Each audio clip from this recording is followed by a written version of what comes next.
Hey everyone, welcome to Creatives Processing. I'm Sarah Mulligan Williams, and today I'm talking with Alicia J. Rose. I first heard about Alicia through a LinkedIn post from a mutual friend. She was talking about her documentary Menopunks, about Gen X women musicians and how menopause and hormone changes affected their creativity. I was fascinated and I wanted to talk to her about it. Dove into her background. She started in Portland's music scene in the 90s. She's a photographer, musician, and filmmaker, and I really wanted to hear her backstory in her words and what led to this documentary project. And especially how she approaches each of those creative mediums. The most powerful part of her story was her own discovery of hormone replacement therapy, how it rekindled a whole new creative life for her, and what creative lessons she learned through that experience. Since our conversation, Menopunks has gotten even bigger. New featured musicians and artists are part of the documentary now, including Nico Case, who is one of my absolute favorites, and I'm so excited to see how this project is taking shape. You'll hear all about the foundations in our conversation. This is a conversation about vulnerability as strength, building creative community, how our bodies and health impact our creativity. So settle in, it's really great. And here's my conversation with Alicia J. Rose.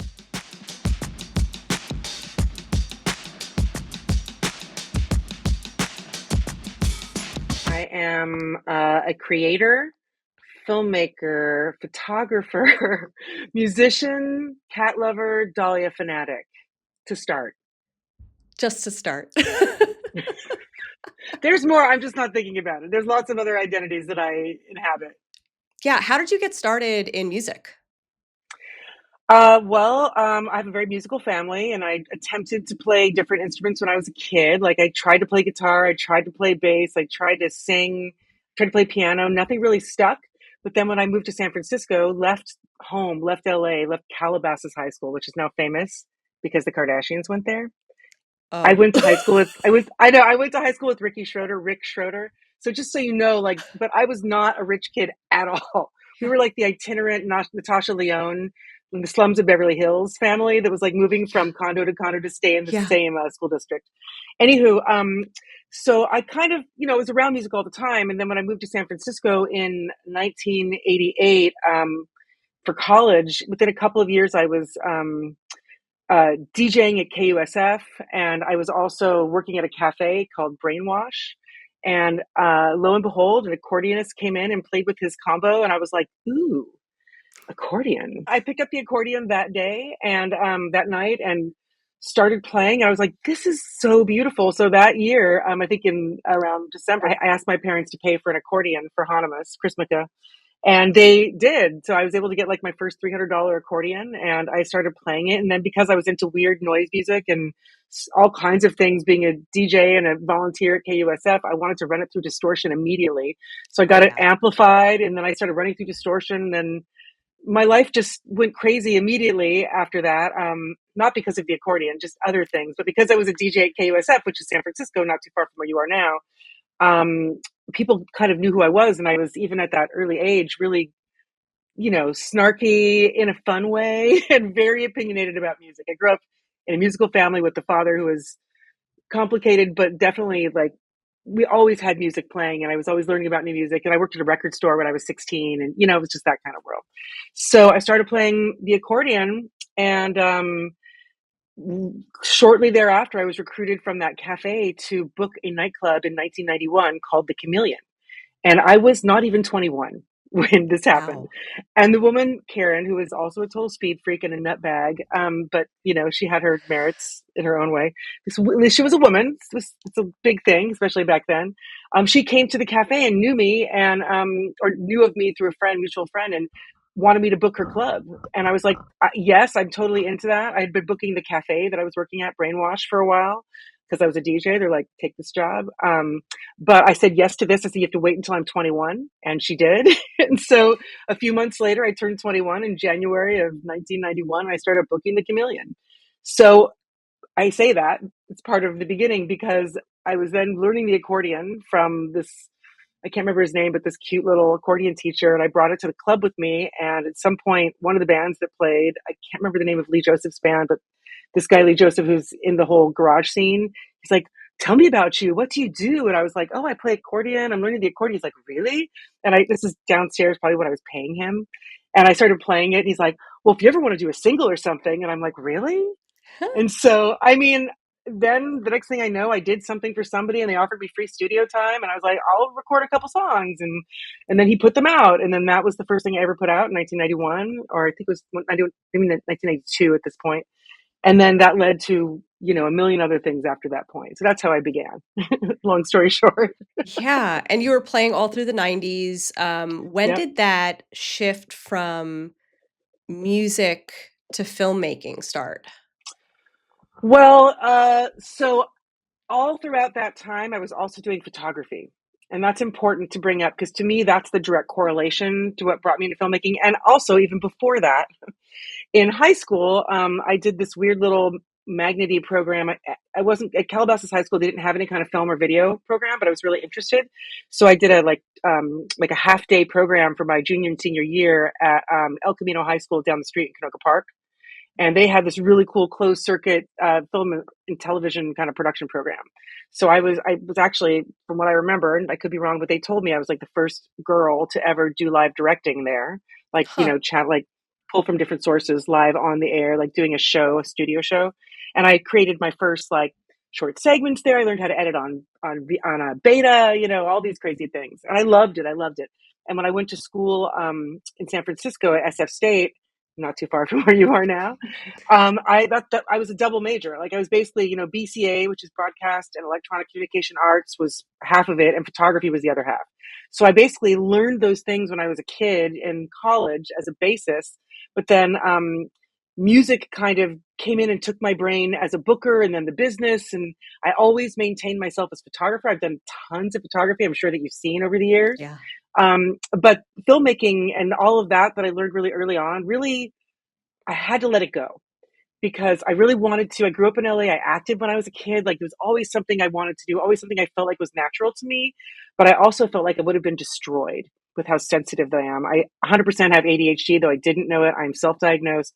And now that I understand what rejection sensitivity dysphoria is, which is a whole other part of the conversation, it has changed my life, understanding why I made a lot of the choices that I made. And not pursuing filmmaking at the age when I was learning it, right? And I grew up in LA, which was very, very destructive, community there. It really wasn't healthy for me. It kept me away from it. So I was like, I don't want to do this. And then music just swooped right in. And because I was on the air, that was just a volunteer thing. But suddenly I was on the air at KUSF and people loved my show. And then it became, I was a booker and I was booking. And then I needed to make money. So I started working in music distribution. So yeah, that's another long answer, but there you go. Yeah, So, like oh what? wait, I Yeah, didn't really get to it. Okay, so I'm sorry. I hope you're editing this. So, I am. okay, good. So basically, I kept being a photographer all through the years. Starting in San Francisco, I had a dark room in the basement of the Chameleon. I took all these band photos of Lookout and my friends in Steel Pole Bathtub, all kinds of friends. And I kept doing that this whole time, even moving to Portland, doing a million other jobs we'll talk about, until in 2008, 2009, deep into my photography career, when I'd already worked with the Decemberists and done all kind of the biggest images I've made in theory.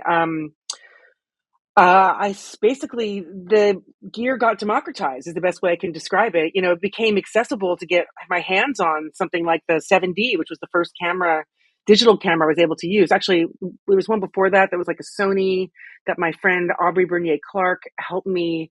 It was, I think, maybe one of Lance Bang's cameras that he Oh, lent us. wow. Yeah, we go way back, and we modified that with like a lettuce adapter. People will know what that is, and like 35 millimeter lenses. We can make it look good because my thing was like I was shooting at that time. I was all shooting in film, doing medium format photography, and it was beautiful, gorgeous, amazing stuff. And I didn't want what I made as a director to look anything less than that. And so finally, the gear democratizing at that point, I mean, that changed everything for me. And then I basically one of the bands I had taken tons of photos of that were very narrative driven photos, Loch Lomond, Richie, shout out to Loch Lomond. He was like, why don't you do music videos? Do music videos. And I'm like, well, and then I basically was like, sure, why not? So I took a class at Northwest Film Center, which is now PAMCA in Portland, and like brushed up on filmmaking. It was a Super 8 millimeter class with a teacher who's now passed named Bushra Azuz. Shout out and RIP to Bushra Azuz from Northwest Film Center, which no longer exists in that form. But I took that class and I got to use a camera that I got for free, a Super 8 camera, and I got my film for cheap because I was a student, even though I was a grown up. And I got it processed for cheap, and I wound up making my first music video with $1,000 that I got Loch Lomond for playing a show at like outside of Doug Fir. I was booking Doug Fir Lounge in Portland, but I got them this private show. I was like, okay, I will make you this video if you will do the show, make $1,000, then give it back to me Yeah. to make this music video because they're like, we can't afford it. I mean, this is what I get still to this day with music videos. It's torture. I've made so many, and it's like such a labor of love. But so that was the beginning. I made that first music video for them, and I've made literally over 3 dozen since. And the feature film I made is filled with music videos. It's just an easy format for my brain. So it really was drawn from photography, which to me, even though I was doing still work, it really had a very narrative core. I'm always trying to tell a story through an image. And then I just was able to make my images move when the tech democratized and I had access to stuff for cheap and eventually could buy a camera like the 7D. And we filmed a bunch of videos on that. And now everything's really fancy and cheap, which is crazy. Easy Yeah. now. Yeah. I mean, so seems like you've always had a drive to create in some way, to create something. Like what Yeah. tell me about like what is driving you? What was driving you to create? And like has that changed from then until now? Well, I mean, it's funny because I was telling this story. I just launched my new film, Menopunks, and in the launch event, which was kind of a fundraiser, I gave a little introduction, and the thing I talked about was third grade. I remember everything about third grade, Sarah. I don't know why, but I had a teacher named Mrs. Garcia who was totally like made fun of the fact that she was a witch, but she was clearly a witch. And she had this amazing show and tell. And I would always get so excited, like about show and tell. And, school was weird for me. I was a smart kid, but also a very different processor in the way that I processed things. And I Mhm. had no idea I had ADHD. I was never diagnosed, but I had a lot of interesting issues, right? Super, super bright, but also like a D when it wasn't interesting and an A plus when it was. So it just was not, it didn't bode well for certain things. Yep. That So, resonates. so, so when I was in third grade, she had this show and tell, and I remember like I just got this electric charge by like doing something to show people, and I wanted to share the things that I figured out and discovered, and I just loved it. And so I think on some base level, like I just loved being able to sort of get people as excited as I was about things. But then once I became an artist, I mean, I feel like art can really take place in a vacuum.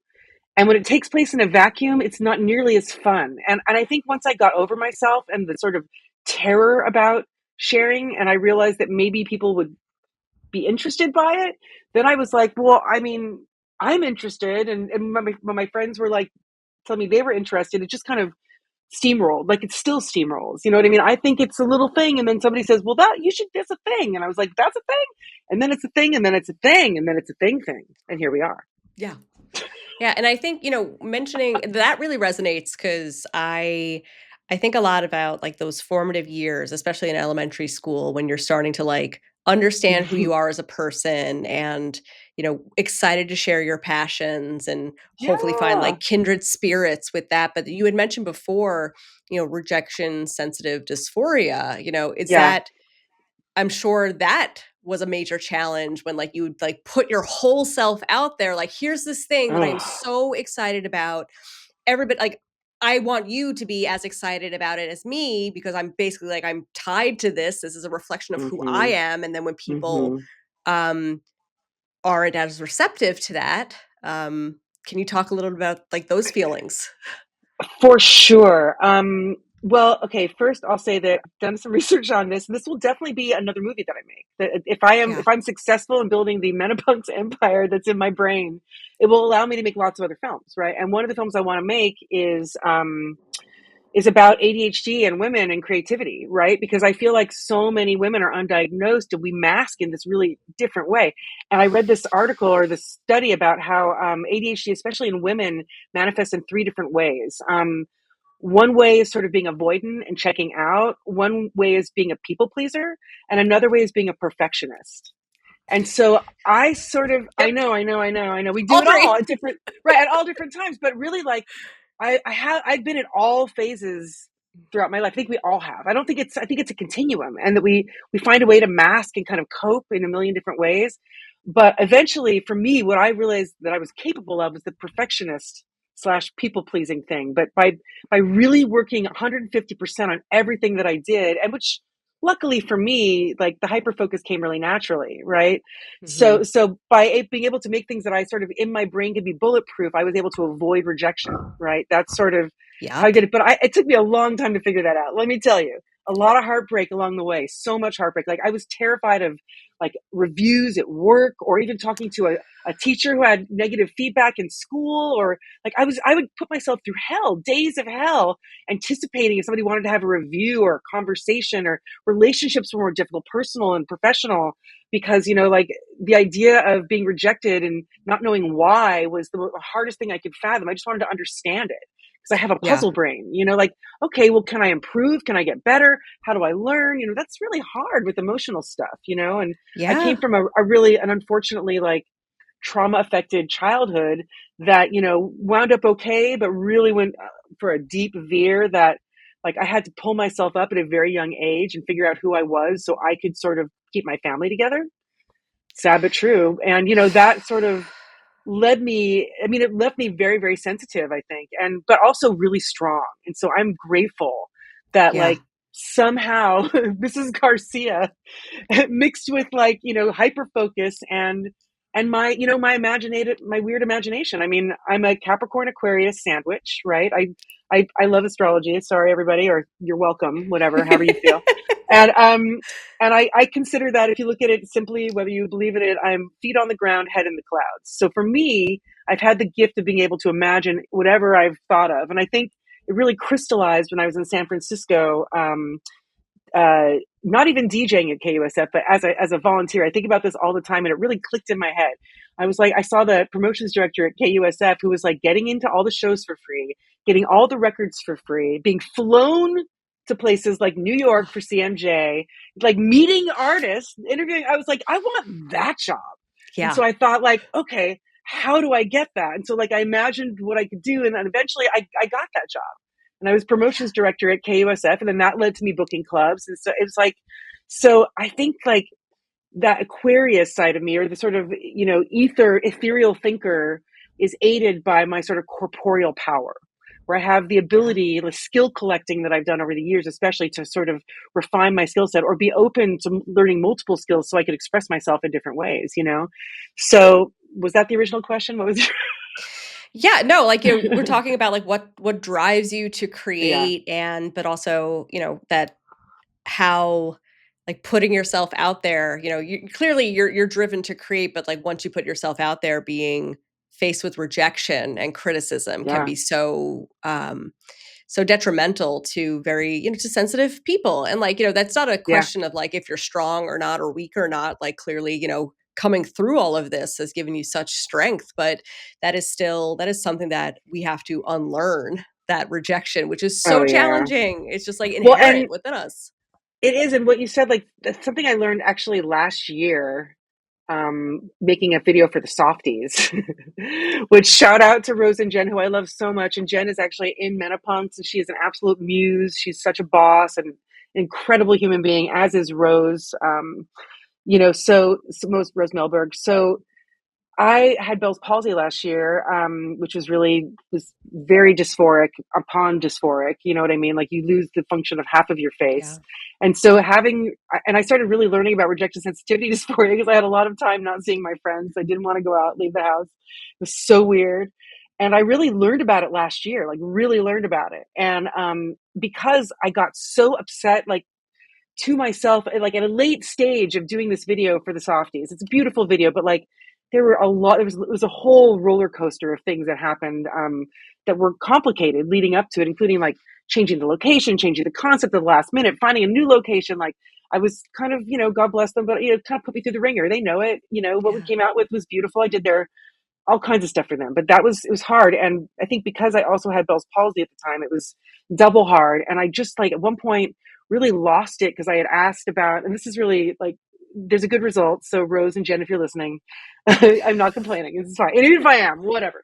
But like at some point I was waiting for feedback on a version of the video where I felt like I had really just worked so hard on it, put it together, and I felt really strongly about it. And I didn't get a response. And I was just like, oh my God, like, but I have made like, this is, I put everything into this. And if they don't see it, oh, what, this is insane. I don't want to make any music videos ever again. Like this is what goes on in my brain. Right. Yeah. And so like I put myself through hell that weekend. I just beat myself up. I really did. I was just like hard on myself, being like, why do I even bother? Like nobody, I shouldn't even do these anymore. What, just what we do as artists all the time.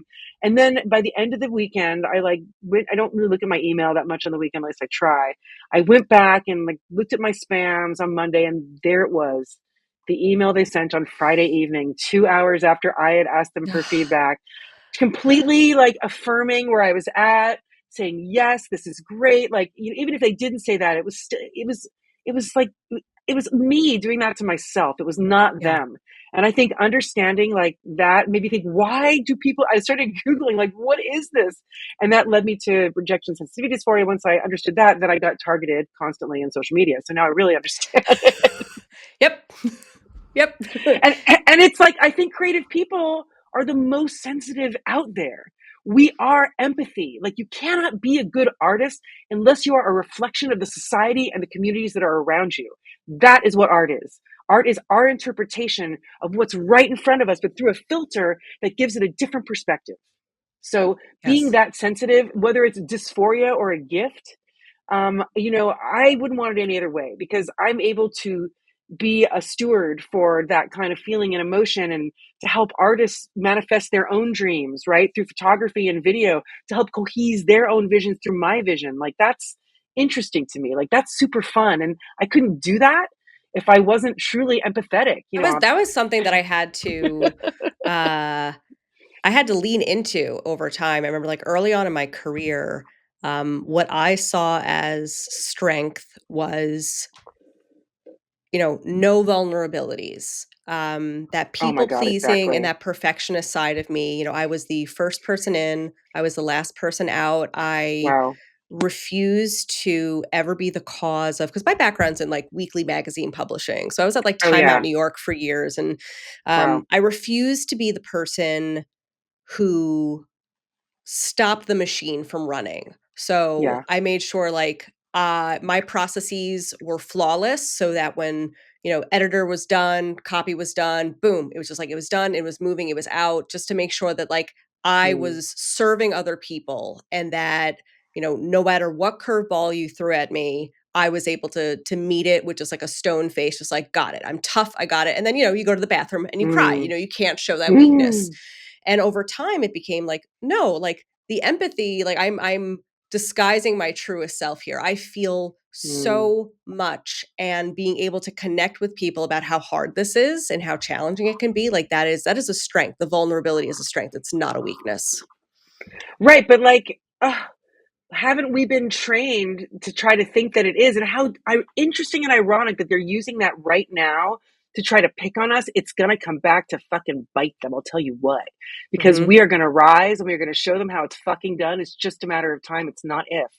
Yeah, So it's that's, dualities. Like we can be soft and we can be strong. Like we don't have to be either. We well, are both. the fact is, like, your vulnerability makes you so much stronger Yes, because you can represent absolutely. so much more in the art that you make. I mean, like, if you're like, an unempathetic asshole artist, like doing eagles for the back of like monster trucks, good for you. You know what I mean? If you're using AI to make your like, crazy t-shirts that you sell on your Christian website, good for you. If you're doing whatever, like if you're making money off the suffering of others, not good for you. But a lot of people are.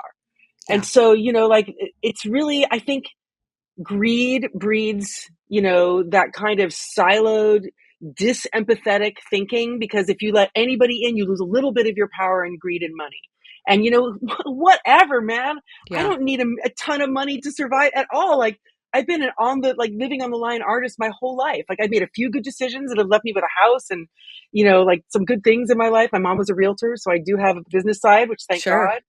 But like, that sensitivity, dysphoria, like, you were trying to be bulletproof. I try to be bulletproof still. I mean, but now I also give in to the process, Yeah. like, and I am like, it's a gift. It's a motherfucking gift. The process is what makes art so fun to make. The end result of sharing it is my favorite part in some ways because I'm done. But not because it's sharing. It's like Yeah. I'm finished and I'm like, okay, boom, yours, next. Like that has Next. been kind of my headspace forever, and it's why my body of work is so weird and gargantuan, because like I'm really interested in the process, and making it is like what makes me feel good. That's where the dopamine comes in. I think when you have ADHD, and and like collaborating with people has become better and more interesting as I've gotten older and more experienced, more comfortable in my skin. And in fact, I mean, well, I guess I've been collaborating forever. Maybe that's not true. I think I just have gotten better at it. But I mean, I was always pretty good at it because I could see into people's intentions. I could read them, even with booking shows in the early 90s. Like, being a good booker or being a good DJ is about being able to sensitively combine music that interplays in a way that is like kind of a little bit revelatory, right? Like, you hear a Hmm. great set of music when you're listening to the radio. I mean, maybe not on like commercial radio, but certainly in college radio late at night. Yeah. You're like, oh my God, that television song followed by, the Raincoats followed by Nick Cave. What are you doing? Yeah. Like, you listen to a DJ make some, or like even out wherever, like an amazing mix, or I mean, it's incredible. Like, it moves you, and they're not even talking. They're just making Yeah. choices that sort of bring you along with it. And that is just powerful. And I think I learned that at a really early age. And Yeah. so, being a DJ at 20, like, I mean, I look back and I'm like, I want more of me. You know what I mean? Like, not that I was definitely questionably awesome in some ways, but very awesome in other ways. Very feral when it came to certain things, but very, like, clearly, obviously an intuitive witch even back then. You know what I mean? Like, Yeah. always. So I was doing it then very naturally. I'm still doing it naturally, but now it's not only me, it's my community, and I know how to tap in. And I'm like down to tap in, and they trust me. And that is the coolest thing of all. Being an artist in a position like I am with Menopunks, to be able to represent not just my creative community, not just myself, not just my band, but like Gen X. Because, like, I Yeah. get it. I fully get it. Like, and I'm finding out more about it. I'm curious as to like who we are, what we've gone through, where we're at, and then like what we've been cheated of. I'm a total life hacker. You know what I mean? I'm literally, my brain problem solves things just because I want it to be easier, really. Like, Yeah. you know? So like this, everything, this whole project, all the things I'm doing are, it's like, it's interesting to get involved in anything because I'm curious as to how I will respond and what I will learn in the process. You can't stop learning and being curious. Yeah, I mean, these are clearly like guiding values and principles in your life. There's Mm. empathy, it's curiosity. Are there any others that influence your work? Oh my God. I mean, I just love music. I think art, like being a fan, that's probably I mean, a huge thing for me is I'm just a huge fan. Like, I'm not like, Yeah. I took me a long time to even be able to say that I was an artist, honestly, or a musician. Oh, No, a long time. Like, I did not own that probably for my entire 20s. I was like, I'm working with artists. I know what artists that's are. I am wild. not an artist. I was like, I take pictures, I play a little accordion, but I'm not an artist. I mean, now I'm like, oh yeah, I'm an artist. There's no question. But What like, was it? What as I, was it that like you tampered down yourself? Was it like a lack of faith in yourself, or just like you were such a fan? It's like, oh, they're doing it, and I'm just on the outside helping. What was that? you know, I think it's funny because I talked to Corin Tucker about this as part of Menopunks, and I couldn't believe she had a very similar answer to the way I felt. I was like, no way. Corin Tucker felt the same way. I was like, I can't, I want this to be in the movie. But she was, I met her in 1991 when she played her very first show as Heavens to Betsy. Little did I know that it was her first show, but I met her at the International Pop Underground Festival in 1991. I was at the show where she played with like Fugazi and Bratmobile and Bikini Kill. It was like a crazy show. It's legendary. Maybe I'm forgetting a band or getting that bill wrong, but she was like, she's like, she like basically somehow became Heavens to Betsy by writing a song or two, and she was fans of people, and then somehow got to the right person. One thing, she's just so talented. People heard it, and then one thing happened. But just like with me, like I was just a fan, right? Like me being a fangirl led me into being a DJ, right? Yeah. And so I just identified more as a fan for a long time. I think bottom line, and then I think as people gave me a lot of validation and encouragement, I started to maybe realize, well, maybe what I do has an art to it. And most certainly the gatekeeping I do has a style, so I definitely have style and I feel comfortable being like a culture bearer in that way. Am I an artist? I mean, those are two different things. And so I was always really riding the line from being someone who's like in the press, basically a DJ, right? To being an artist. And Miss Murgatroyd started slowly and quickly at the same time and was very fringy. So I was like, I don't know. I was so reverent of artists that I was like, there's no way I am one. But then, after like 3 albums and this, that, you just start to just get comfortable in your skin. And I think I did Yeah. get comfortable in my skin, but I didn't go into it thinking like, I'm an artist and I'm going to make cool shit. Like, fuck that. I was like the opposite. I, It was I think a lot of very that too humble is like process.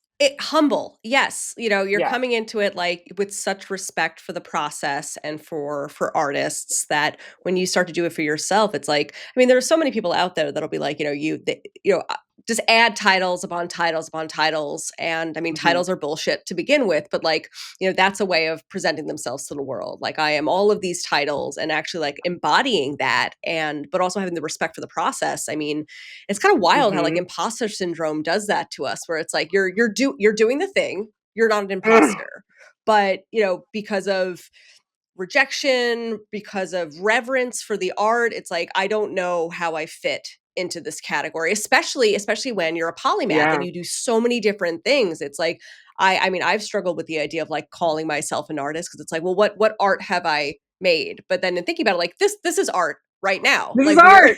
it's art. Yeah. Well, I mean, don't underestimate the power of curation.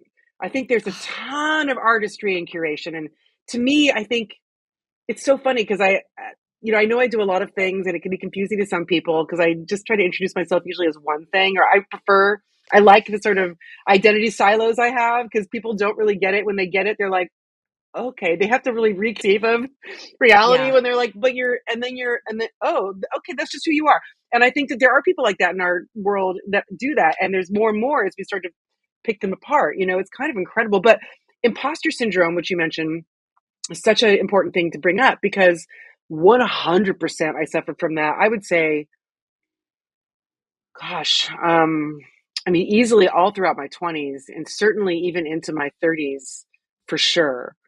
Um, and playing, especially with playing music, that was a big part of it. Even though Yeah. Miss Murgatroyd was a strong thing, I really never felt really confident about being a musician, like forever. I mean, I'm like the most confident I've ever been right now, right Hell yeah. now, which is why Menopunks exists because of me having this revelation of like, what is this at 55? What is happening? Like Yeah. at 25, I could never have imagined who I am at 55. No way, not at all. I mean, I would have wished I could have been this at 55, Sure. but I certainly didn't think that this was even a possibility. You know what I mean? So Yeah. I had imposter syndrome for a long time, and then I think I just grew out of it. Like Yeah. especially after a certain point when you are an artist and you make significant contributions, like the things I did wound up doing bigger things than I could have ever imagined, like working with the Decemberists and tons of other things I did that I just dug fur, all these things. I learned that, oh, okay, I am an artist. I'm an artist, and that applies to everything that I do. It's Yes. not that I'm an artist doing this and not an artist doing this. I'm an artist doing everything that I do. So I bring that sensibility to every single thing that I do. Whether it's booking a club or taking a picture or consulting with somebody on their benefit event or their auction, which is sometimes I'll do occasionally for nonprofits to make their events fun because I was an event person, right? Making Yeah. shows happen. So I just had to learn how to own it. And, when you see the people that take your work and then do something with it and then they own it, you certainly have to give yourself a break and, Absolutely. and own the fact that maybe you're an artist too. But the one thing I will say that I think is a way I describe myself is like the thing at the core of everything I do is that I'm a yenta, right? Like I like to yenta. I love bringing Yeah. people together. I love it's whether it's a musical yenta with the way I put music together, or even Yeah. with filmmaking. To me, it's how I put together all the pieces, the crew, the cast. Like even the casting of Menopunks is 100% like Jewish yentaism. Like that is Yeah. me, like understanding culturally. I just get it on a multi-layered level, right? Like who these people been, who I've known as my friends for 30 years, And where are we at now? And I'm learning that, look, wow, I can be this powerful at 55 if I am hormonally optimized and not like suffering. Okay, whoa, this is a level of power that Yeah. I'm sure the patriarchy fears, because this shit should be bottled. It's unbelievable. And like, if I understood that I could feel better now, this good in my 40s that I do in my 50s, I would have changed this 15 years ago. But I did not have that benefit because there was Sure. so much, so many lies and so much misinformation out there. So wild. But anyway, I think the core Yenteism for me is it's really a theme that runs through everything, in every, because I'm always pulling people together and trying to create chemistry, or build or work off chemistry. That resonates so much. That describes who I am too. Like I am not Jewish, but like It doesn't matter. Yeah. being born and raised in New York, like there's a sort of Yeah. sense of like cultural Jewishness about living in New York and like, Yeah. Shamil, Mazel, just like Awesome Fef Incorporated. I know. all those like little words come into my everyday life and I was like, Look, let me tell you, casual Yiddish is the way. I don't care who you are. Just like use it. It's fun. It's great. I mean, there's so much. The cultural reality of that is so important. Like yeah, just funny, and it's funny. Jewish people are funny. Some of them are. But yeah, anyway, I think that like that curative, like curational reality of like really being a fan and wanting to like the joy of putting shows together at Doug Fir or at the Chameleon, or all the venues I've been at, like that's so fun. I also was like really crabby about it, like nobody was doing it right in Portland. That's really why I started doing it, because I did it in San Francisco and I killed it, yeah, and people were like, whoa, what's you okay, well, what they told me, what I learned at like 22 from people coming to shows at the Chameleon was that like they would come in and be like, well, I will come to any show you book because I trust you. I trust that whatever you're going to put on in this room, I'm going to be delighted by something. Like, even if I don't like everything, I'm going to be delighted by something because you've listened, you get it, you understand, you're caring about it before even putting it together, so that when you're doing it, your perspective comes through in even the booking. And so I was like, wow, you'll just come here any night because you trust me. That was a really powerful thing to learn when I was yeah, 22. And it led me to, obviously having more confidence in myself as a booker, and then working in distribution, being like the real gatekeeper for record labels, getting into larger, into like a larger reach, into the community, like selling records. I sold tons of records. I'm like the first person who sold Pink Martini to Starbucks. I mean, I have a gold record. I have like tragically the only real platinum record I have, which is the only one. I have one for Pink Martini, which is cool, and I have one that's like a real proper one from the Cherry Pop and Daddies. Which, I'm sorry, everybody. That was the whole thing was partially my fault. the name. Because no, helping them become gigantic. Because I was like, I accidentally did sort of some A&R with, I worked for Capital for a while, and then anyway, blah blah blah. I did A&R kind of for a minute and helped a friend connect with them because they were selling so many records. So anyway, that curation, that kind of, like for art from the inside out point of view, and then like the joy of being able to sort of put things together, like curating a podcast, roster of how are you going to hit the ground running. I mean, at the same time, you have to be ready to completely shift gears and Yep, be like open to the moment as an artist, because you may think you're going to talk about this or this, but when you get into the conversation, what comes exactly. out is its own thing, right? So anyway, I think that brings me into filmmaking too, because like working with the right people who can really like bring their incredible artistry into it, trusting them to be artists with you, collaborating Mhm. is such a huge part of the art that I do. It's not just me being me. That's boring. Well, I mean, if you like dahlias, maybe not as much boring, but or accordions, but still, like, and that is changing too, because now I'm owning myself as a musician in a whole new way. So, Yeah, so let's talk about Menopunks. I okay. mean, it is wild that menopause is just can still be considered like a taboo subject in the sense like there's not enough research done on it. You think of it, it's like this is when women lose their ever loving minds, and it's like stay away Oh from women yeah. menopause. It's just like this. It like so what like you're making it punk rock. Like how what was the moment you knew? this was the story you had to tell. Okay, so I'm just showing off my merch because if Hell you know yeah. me, you know merch first, movie second. I That I is. love I love the branding for it. It is so fun. Thank you. Yeah. Thank you. Well, actually, Jen Spraja, where sort of the story begins a little bit with her anyway. Jen Spraja from the Softies, who's one of our main participants. And she's in Softies and All Girls Summer Fun Band. She's a graphic designer. And when I came up with this idea, it wasn't originally called Menopunks, but once it was called Menopunks, she's like, I have an idea for a logo. And I was like, lay it on me. And it was this, and sort of really the first thing she came up with was the one we're using. And then she's just done variations for me. It's unbelievable.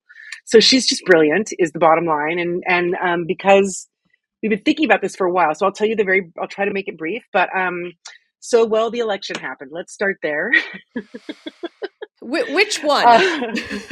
Uh, the one in November. Let's just start Okay. there. So that happened, and uh, uh, okay, I'll start there. Yeah. So the election happened in November, and we all felt what we felt, and it was absolutely heartbreaking and traumatic for everybody, in the most collectively traumatic way that I could ever imagine. Right in the past year, I was teaching filmmaking at a high school called Northwest Academy as Portland Art Museum's artist in residence filmmaking teacher. So many words. So for the year, part time, I've been teaching filmmaking to like 8 students, high schoolers, from the ages of like 15 and 18, freshmen to seniors. And it'd been amazing working with them. And, all this year, like I'd give them different assignments, and we got to class that day, and I gave them an assignment the day after the election. I literally gave them the assignment. I was like, you know, how do I meet this moment for them? How do I make this short film was the next thing I wanted to do with them. How do I make this relevant and like teach them something as well as teaching them how to make a film, right? And so I was like, okay, everybody, here's like, we all went around the table and talked about how we felt and why we thought it happened, which was really interesting. That's another conversation. They all had very Ooh, cool ideas, interesting ideas. yeah. Um, but I was like, okay, so here's the assignment. You're going to make a short film, but the assignment is really to pitch me an idea and to make a film with activism and advocacy at the core. That's what I want to see from you. And they're like, okay. And so, like, a couple of them sort of, I would say one team sort of took the assignment and got it, Okay. maybe. But I got an A motherfucking plus because that idea then, like, rattled around in my ADHD brain for a while, and basically I've been thinking, I think it was before this, I've been thinking about doing a different film, um, kind of based on just a little bit of my life as a musician. Suddenly now, like I'm like writing the best music. I'm in a band called Party Witch. Like it's my best friend and her partner, and like the songs that I'm writing are, I mean, they're I think they're pretty good. But I've never been a songwriter like this. This is all just flowing through my brain, Yeah. channeling into like music, and then we're recording it and then figuring it out. And so that, and then like we did a show. Actually, I think this was the seed of it. That week, I had that moment where I told the kids what I wanted them to do, and then were playing a show, Party Witch, that Saturday, and I was like, telling my bandmates, I was like, I can't do this. Like this is, I can't. How can I do this? Like I can't even. I can't function. This is insane. I can't. How? What is this world we're living in? This is bananas. Like what? And then they're like, we have to do it because basically it was a comic release show for this amazing comic called FML, which I don't know if I have sitting around me, but that's not the one. But it's this comic called FML. I'll have to find it. Where we are on the cover of the comic. It's a party. The Party Witch shirt is on the character. It's amazing. Yeah. And so she's like, we have to play the show. They put our band on the cover of the comic. You can't not go. It'll be Yeah. fabulous. We also weren't getting paid. This is a completely free show. It's a volunteer fun show. Free show at a comic book store called Books with Pictures in Portland. Like Oh, I a love books woman-owned with shop. pictures. Shout out to Books with Pictures, like a free show. And they're like, Shauna, my bestie, who's also a comic book editor, incredible. She's like, we cannot bail on this show. We have to do it. Like I booked this for us. We have to. And I'm like, oh God. Okay. So I went, and at that show, my friend Gilly, who's one of the participants in Menopunks, and my friend Jen Spraja came to the show, and then some other friends came out, a bunch of my friends who were all in the same age range, and then other people I didn't know, and somehow this show, like we played our songs, some of them which are really coming into focus now as really true like resistance songs, which I didn't really, it even when we wrote some of them in 2000, the ones that are already out were for 2020, but we were dealing with some of this then, but now we're dealing with it so much more. Like the music all really still resonates. So we played all these songs and the new songs, and like it was the best feeling I'd ever had. I was like, oh my God, I feel so good.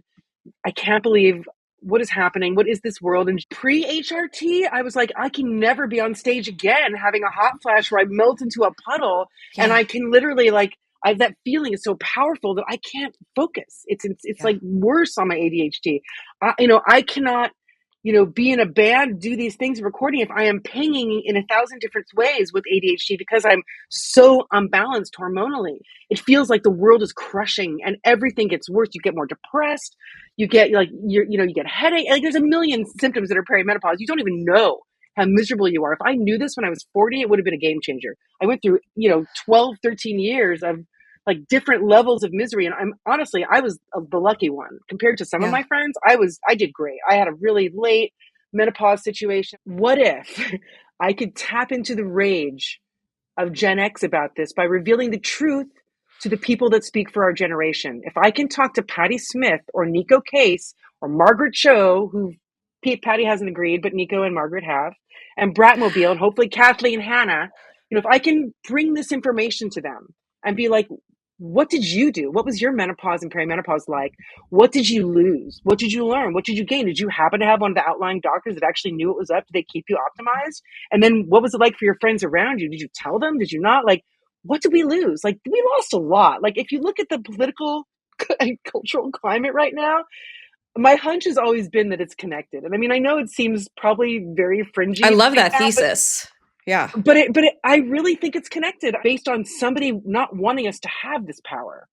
Yeah. So I'm going at it through music because I feel like, look, if Bob Dylan fucking helped stop the Vietnam War, so can Corin Tucker and Jody Bliley, right? Like we Yeah. can do this through looking at what it cost us, not just women, everybody. With Menopunks being such a personal documentary subject, um, how did your approach? Because I'm hearing, you're doing interviews. Through the interviews, it's helping shape the thesis and the direction that this yet unfinished documentary is going in. Can you talk Mm-hmm. a little bit about your approach to research and developing a thesis for a documentary Mm. as it's being crafted? Well, I mean, this is my first proper documentary. I've made tons of other work, a lot of short docs. How about like, how it relates to commercial work too? Like, is there a difference between how you would approach preparing and researching and creating a commercial project versus this documentary? And like what's the Well, crossover between them? certainly. I think the crossover between both is storytelling, right? Like you want to, for me, the commercial work I do, typically I'm looking to create an emotional response, right? And I try to stick with clients for the most part that have a good result. The difference between even narrative filmmaking and documentary from commercial is that good stories really are about high stakes. And so for me, setting up the stakes about creative process and the world around us is really what it's all about. My last movie is about this too, A Kaddish for Bernie Madoff. It's way more from the the Jewish feminist lens. But it is the same thing. Like, the world was crashing around Alicia Joe Ravens as she was trying to, make music on a creative residency, right? And then she wound up making art about the financial crash and how did that affect her and what art did she make? And then she made art about collective trauma. And then she made art about making art about collective trauma. And then we made a movie, which is making a movie about art that was made about art about, so like, but it's kind of really similar. It's about how do the things around us, work into our processing. And I think that, this movie, I honestly like was coming more from that angle. Honestly, these are not difficult questions to ask. I just can't believe that we have been like hoodwinked for this long. Right. Yeah. So, I mean, the process is like, first of all, for I think any creative project for me is having the initial kernel of the idea is crucial, but then not being so stubborn that you can't let it tell you what it wants to be along the way. Yeah. And I think with whether it's narrative film, maybe that's less prescriptive, but documentary, certainly all of my short docs and definitely this doc. I mean, and my producer Jackie talks about this with documentary filmmaking. You have to be flexible. You have to be open to the story evolving, because the story is never going to be the same the day you decide to do it to the day you finish the film. The whole point of documentary filmmaking is to follow the story. So I did not think the stakes were as high as they are. I didn't understand that we had been cheated. I didn't understand that, according to Wolf, that this was the biggest misdirection in the history of women's health, that it was a criminal and immoral thing that happened to women for 23 years and continues to affect them. I didn't understand that. I don't think most women understand that. I don't think most people understand that at all. I think that Yeah. certain menopause activists and practitioners and some people know it and get it, but it is shrouded in so much confusion, and it's all conflicting everywhere, and no one's been able to cut through that. And so, I mean, I know it probably seems like a bold, tall order, but like, it doesn't intimidate me. I'm hormonally optimized and radicalized, motherfuckers. And guess what? Like, it's not just me, it's my whole community that's going to do it together. So like, and I happen to be blessed with having a pretty long filmmaking career now. I've been doing it since 2008, 2009. That's a significant amount of time. I know a lot of amazing people, especially here in Portland, who, here in Portland, I always say this to every artist who's like, how do I get started here? And I was like, look, if you have a good idea, you will get help. If you have a nugget, if you have something that's like a good idea for a music video or even an album or a show, like, people are there to support that. Like, this is I mean, I would this is argue though, like part of that too is like if you have a good idea, yes, people will help, but like having that foundation of a community is a oh god. prerequisite for that support.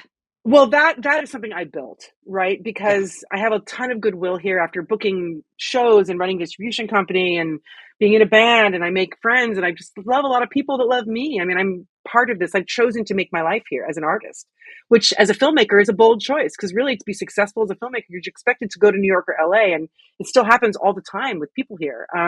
But I grew up in LA, so I have a very different point of view. I Yeah. believe that really, for me, true success is being able to create and then have it come to you. So if I do this right with Menopunks, this will hopefully create, a vehicle for the rest of my career to blossom, right? And the rest Mhm. of other people's careers to blossom too. So we can bring us all up together in this Yeah. community, and ideally, hopefully create, an empire, why not? That Yeah. that create like a real focused channel for books and, and comics and music and film and other projects, other people's projects. Like, why aren't we being spoken to the way we like to hear? Do you know what I mean? Yeah, especially with like with the subject matter, you're it's educational and it's breaking down former narratives that have been imposed, you know, maybe maliciously, maybe purposely, but Yeah. rewriting this narrative here that life doesn't end at menopause. Like I think have you Yeah. seen season 2 of Fleabag? Oh yeah. I love the conversation. It's Yes, between so Kristen Scott good. Thomas and Phoebe Waller-Bridge, where it's like the whole myth of menopause, like it's the most awful thing, and then Mm. like life restarts. Like it was wonderful. It was wonderful, but here's the thing about that, and I think about this in the context of other media I'm seeing right now. Yes, but if she had been hormonally optimized or had the chance to understand, it would have been an even more exciting conversation. So this is the narrative we have to rewrite. So I feel like, look, I think my experience in commercial filmmaking is really helpful in this, because I've made 35 whatever music videos. Okay, like, I know I'm an editor. I edited the teaser. I'll be editing the film. I'll have assistant editor, co-editor. It's going to be too big of a beast for me pretty soon, because I also want to turn this into a series.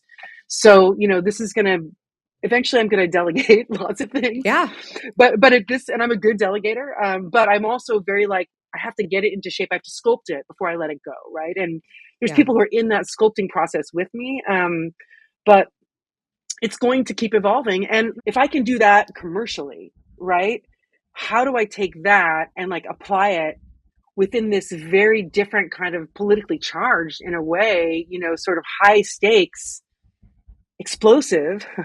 documentary about women's midlife, and like HRT at the end of every single conversation, I'm like, okay, Jody Bliley, Corin Tucker, and this is what leads off the whole teaser. I'm like, what would the world, and I get chills when I think about it, but like, what would the world be like if every woman was or had the chance to be hormonally optimized? What would change? The answers are pretty good, because it could change a lot. Yeah. And thinking about, with the teaser that's out now, and of course, like you're working on the documentary, it's being shaped. Um, since all we have to go with right now is the teaser, I'd like to talk Hmm. about like how, or even just your editing style in general. Mm. Does your musical background influence how you think about rhythm and pacing? Oh my God, such a good question. Yes, 1,000%. And in fact, every like that teaser got good once I put Kathy's song in it. I was like, oh my God, I know what this is now. So Yeah. like putting it like, I mean, yes, it's all rhythm, right? Like, and also it's emotional. If you are making songs and creating songs, you learn to sort of tap into emotion over and over again, right? Like you have to when you perform live. If you're doing it right, you're like still tapping into that emotion, right? So as an editor and a writer and a filmmaker, it's the same thing. So I'm like going into it thinking, okay, how do I work with, especially if I'm doing a music oriented thing. And most of my things, there's a music bed, right? Like rarely are you, sometimes you're taking it away when you're into a moment, like, especially in a documentary where you're someplace, you don't need music if you're in Jody Blyle's practice room or whatever, you know what I mean? It's a different moment. But, especially for something like this, where the music is really a voice in the chorus. So yeah, it influences me a ton. I mean, a lot of times when I'm in my editing process, like I feel kind of lost until I put a piece of music on, even if it's temporarily. I'll stick it Yeah. on there and just edit to it because it's so much more fun. Because then I Yeah. can use the emotion and the flow and the rhythm of the music to like. Because I mean, look, I became an editor when I saw the magic that could happen between music and moving picture. That it's just crazy. Things like absolute alchemy occurs. Even though it's digital these days, it's complete alchemy. So like I just love it. I love editing. So hearing like, burying the lead, how do you visually map out the pacing of a documentary? Are you using Mm. spreadsheets? Do you have post-it notes all over your workspace? How are you Oh my crafting, god. the beats of, here we're crafting the thesis statement. What does the intro look like? When do we go into interviews? At what point? Like how are you shaping a story within a um documentary? Well, I mean, that I think it's relatively intuitive at this stage because we're still really like we're fundraising to get money to do all the things I want to do to make that story, Yeah. right? But in my and I'm also like a terrible note person. I do not write things down. It's all in my brain, which Mm. is probably pretty terrifying for my producers because And it's yeah, but but I imagine that's tough then too if you're looking to bring on if you're looking to delegate later on and bring in collaborators, before you said, you need to like um really like come up with like, solidify what this is. And then if you're delegating out, if you're not note taking, if you're not establishing um expectations there. Well, the good news is like all of my collaborators are note takers, and so they fill that role for me and they keep me on track. And Laura Cuddy, my producer, she is like a spreadsheet queen. I mean, I could not do this without her. I mean, truly, like Yeah. she does the sort of executive stuff that is really hard for me. And I'm able to stay up here and just like I know exactly how this documentary is going to come together. I just need all the pieces. So in my Yeah. mind, like I mean, I don't know what the pieces are yet, and I don't know what's going to make it into the beginning. It's all about what we get, right? Just like with the teaser, that came from doing our very first intake interviews with our core participants, right? We still have one to do that's coming up next week or in 2 weeks with Nancy Yen Shipley. She would have been in it too, but there'll be more teasers to come. Yeah. So my thought was, okay, here's what we'll do. We'll make the teaser that'll start out the whole process of the film by doing these interviews, and I'll take what's in those interviews and I'll stick them all together and I'll make like a really compelling teaser. That was what I thought, right? And that's what we got. But I didn't know what I was going to get from those interviews. I made a million different questions to go into those interviews, and I did those interviews all kind of with a very similar structure, similar questions, Hmm. and then I kind of launched them out them one at a time, and then I would let go of that format and really follow the rabbit hole with them wherever I needed to because there's lots of interesting stuff. Jody Bliley and I talked for like 3 hours. It's Yeah. completely insane. But we really had a long conversation about a million things. And that 3 hour interview, though, we already had that in the can, right? But now Yeah. Jody's going to get optimized and we're going to follow that process. Same with Corin and Kathy. We're going to see them during the hormonal optimization process, talk about what it's like and how they feel, and then see them be creative before and after and what that feels Oh, like.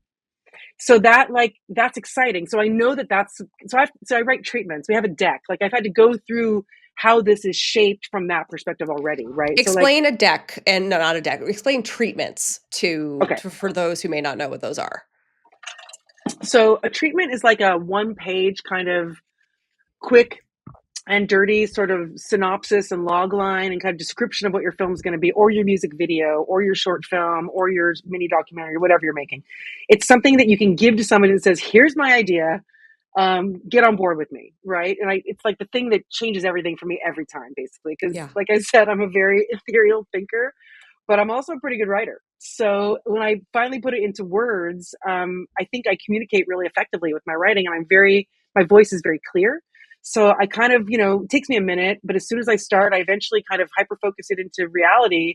And I've got a shape of a story that's got all Yeah. these beats. It's broad, but it's a shape.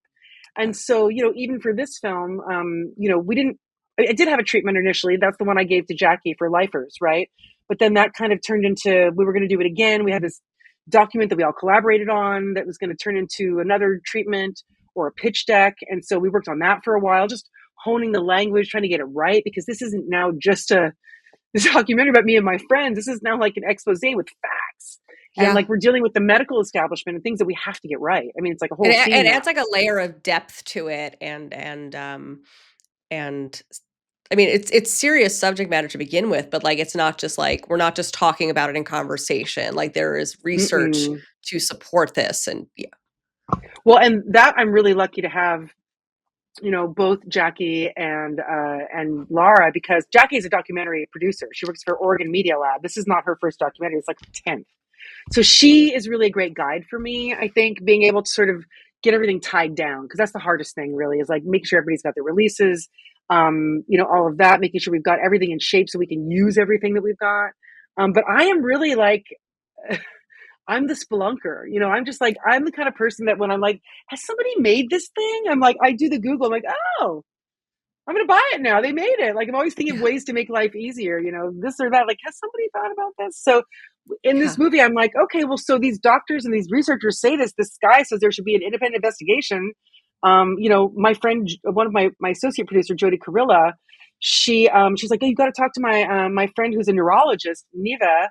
And so I started texting with her, and we were just talking about it. And she's like, I go, well, I wish I could talk to, Dr. Utian. Do you know him? And she's like, well, he has a website. You should just message him and like send him a message. I was like, okay. So I just went to his website and sent him like, hi, I'm Alicia. I'm making a movie. And he got back to me the same day. And he's like, amazing. I want to talk to you right now. And then I thought about Dr. Langer. I'm like, does he have a website? And he Yeah, did. And so then I just wrote him an email on his website. Like, this is not hard stuff, people. Like, yeah, yeah, I think but I have it's like once I started down the rabbit hole with this, the rabbit hole kept getting deeper. And now I'm like so deep in the hole that like luckily all my friends are throwing me ropes out, and I'm like, okay, the hole can stay the hole. And we're going to get into that. But like yeah, the most important thing about this is the cost. Because I think the cost really sells, and that's a commercial part of me, right? It really sells the thesis. And also, here's the thing, that name Menopunks sells the thesis without me having to do anything. And that's crazy. yes, yeah. So like that, as it's clearly my best idea ever. And like, I mean, but I've done it before. I did this with Gusbandry, my series that I made literally 10 years ago to the day. Basically, I came up with that idea. I have a 10-year cycle, Sarah, where every 10 years, somehow my psyche transforms something. It's super weird. I mean, you can track it. It's freaky. But this one is like, I mean, I didn't really understand the power of it. Like, how could you, right? Like, I mean, I got the website, I did the Instagram, I started feeling, good vibes about it. But now, like, I mean, I am hearing about it, and people are reflecting it back to me like, oh, that's a good idea. And here's why. And people are owning it. Like, I've sold so much merch that is helping make the film and helping me get through this moment, because people are like, they want to be a menopunk. They feel like they can find a new way to describe themselves that isn't utterly depressing and disempowering. And I think our generation needs that. Our generation needs hope. Our generation needs to know that there is a way to not suffer, and that if we can help and optimize ourselves, we can help optimize everybody around us. Because if we have the energy to take care of us and the ones that we love, we have the energy to take care of everybody, because we are women. We create. People with ovaries, our entire mission in the universe is to create motherfucking life, Yeah. literally and figuratively. Yeah. Yeah. Yeah. And like it all relates. So our well-being is at the core of everything in the world. And we are half the population. And if half the population is functioning on like a false premise of like their health and security and safety, and like have literally been gaslit for 23 years, when the trajectory was completely different in 1995, which I'm now realizing completely different. What does that change? You know what I mean? Like, well, look, I didn't intend, I'm not in this trying to like spark a revolution, whatever. Like, that is not my intent. But if that accidentally, purposefully happens because we are all realizing we're coming, like the veil is gone, because we now see what was like taken from us, literally taken. How many women suffered because of this? Like, Yeah. great, let's fucking revolt, because what else do we have left? Like, they're taking everything from us. What do we have left? So, I and think here's I the think other it's thing. inherently revolutionary. I mean, the fact that like, you're taking your health into your own hands, which like it shouldn't be a revolutionary idea, but it is against the norm. Well, and when you think about trans healthcare and the like utter cruel marginalization of what gender affirming care is, it's so evil. Because first of all, as we all know, trans folk are the most beautiful people in the entire universe. They're the most sensitive, nuggety, delightful, wonderful. Like, they have worked so hard to just be their true selves. They had to work so much Yeah. harder than anybody who's cis ever. Yeah. It feels like, imagine feeling like you were in the wrong skin, that your body is defying you. It's against you. It's rebelling against you. Like, you cannot be who you are. That is not fair. And they, of all people, should not be fucking victimized for that, for fuck's sake. So by them, by the fucking right, marginalizing gender affirming care and trying to have it be like they're coming for our hormones, everybody's hormones, through that. Okay. Yeah. Like, because Yeah. what trans folk need is hormonal optimization. So my thing with this film, this is the core of activism and advocacy, is not just for women, but it's 100% for trans, 1,000% for trans folk as well, because we are in this fight together. And if I can explain that to my fucking generation, Yeah. that the hormones that are going to get taken away from them are going to get taken away from us, and all of us are going to be screwed, I think people will resonate with that as well. And also, like, we should be fighting shoulder to shoulder with our trans family, Yeah. because they're our neighbors and our friends and our lovers and our partners and our, like our artists and our, hopefully our politicians. And like, it goes with LGBTQ folks as well. Like, it's all just people. Yes. And we should have the right, as Jodie Bliley so beautifully says in the teaser, we should have the right to optimize our bodies, take whatever hormones we need to do it. And my doctor, who's now come around, she's like, "How are you sleeping? How are you doing?" I go, "Well, I mean, I'm in HRT. I feel a lot better, but like, I'm still not sleeping very well, and like my ADHD is still bad. Like, I thought I would feel better. Like, I'm really surprised." And she goes, "Oh, well, I just went to a lecture." Finally, went to a fucking lecture. She's like, "I went to a lecture, and I learned about micronized progesterone. So do you want to try that? It's bioidentical." And I was like, "Yes." So she Yeah. put me on that. This is literally around the time of like February, March, when this whole idea was cohesing, and it was transformative. Like, I Wow. sleep like a baby now. My ADHD has completely changed. All of what you're seeing right now is really a reflection of me being able to access my true hyperfocus again and Yeah. not be pinged out of it. So hearing how you're through HRT and how your ADHD has shifted, thinking about ADHD and, being a polymath and working on so many different projects that are all creative, but you're able to like bounce around a lot. What have you learned, being working on so many different things, how has that changed for you since taking HRT? Well, I mean, it's really shifted the most because of recently, like in the past four Yeah, months, which is very, very recent. You know, uh, I think now, like, I was just feeling like I'm unmedicated. Just so you know, like, I don't take any. I've never been sure. formally diagnosed. I've been unmedicated this whole time. I self medicate with cannabis, 100%, and Yep. it helps me a lot. And I do not use cannabis when I'm like really in a project, like directing on set. But oftentimes I will, to some degree, when I'm editing or whatever. Like, it helps me really focus. A lot of Yeah. times, it's like the opposite of how it helps some Yeah. people. I think if I was taking Ritalin, it would also do the same thing. But I don't want to. I don't want to be that person. I think Sure. I found a really good balance. And now that I am like optimized, it's really incredible. Like I feel like the best way to describe it is I feel like my neurons are stickier now. Like I'm able to really like keep my focus on something once I begin instead of like be pinging into 50 things at once. It's still all the noise is still there, but once I get into something, I can not let go. And so I really like will get to the end of it instead of like really, I mean, it's still a struggle. Don't get me wrong. Like I Yeah. still will do 10 projects at once, which is the beauty of ADHD. But if I really, now if I want to, I can really see things through. Like I go into a deep, like I get into the zone better. That's a better way to, the zone is a whole thing about Yeah. ADHD, right? So I Yeah. get into the zone quicker and I'm able to stay in the zone in a much more profound way now that I'm hormonally optimized. And I mean, you're seeing the proof of it. Menopunks is 100,000% the proof of hormonal optimization in like Yeah. real time.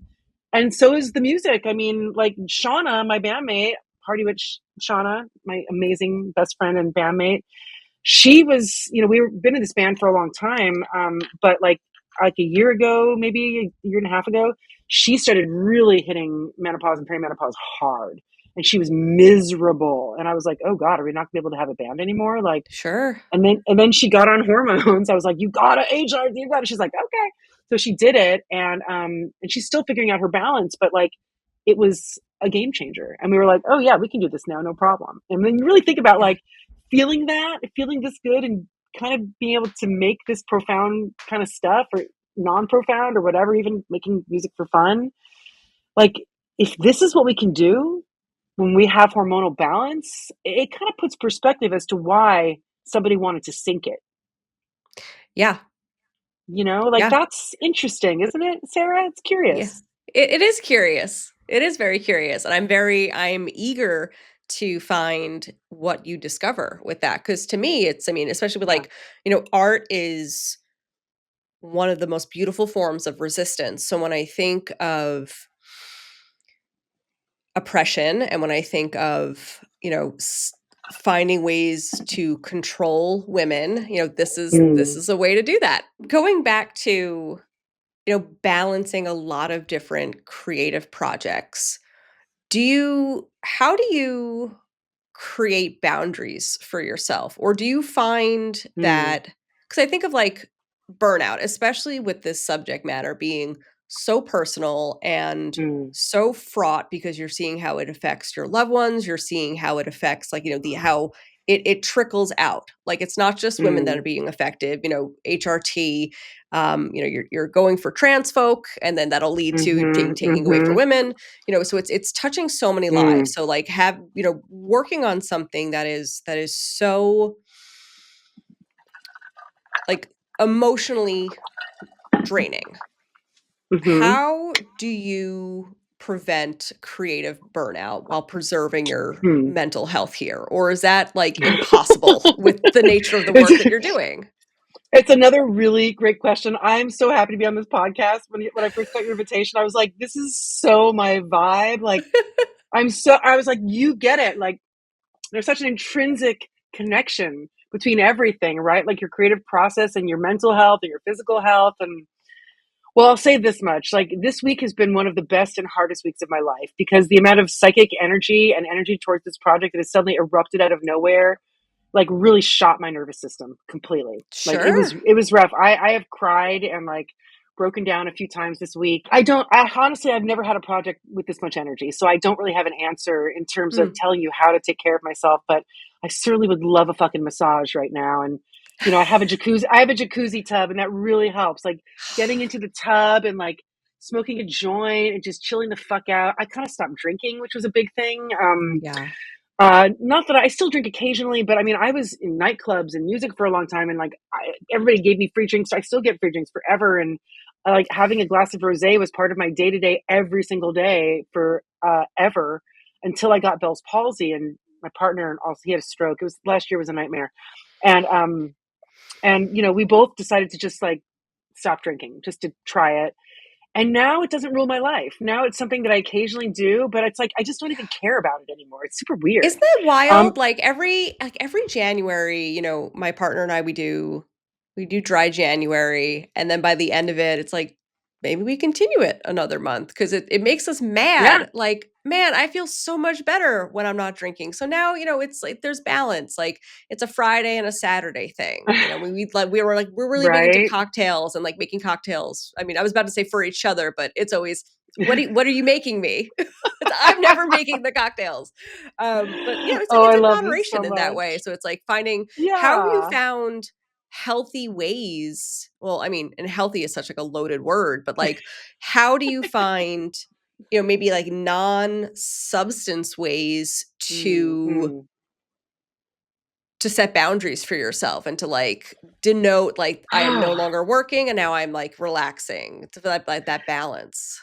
Well, first of all, I don't have any like business collaborations with my partner. Like occasionally there'll be like a little momentary collaboration, but like we really focus on just chilling and having a good time.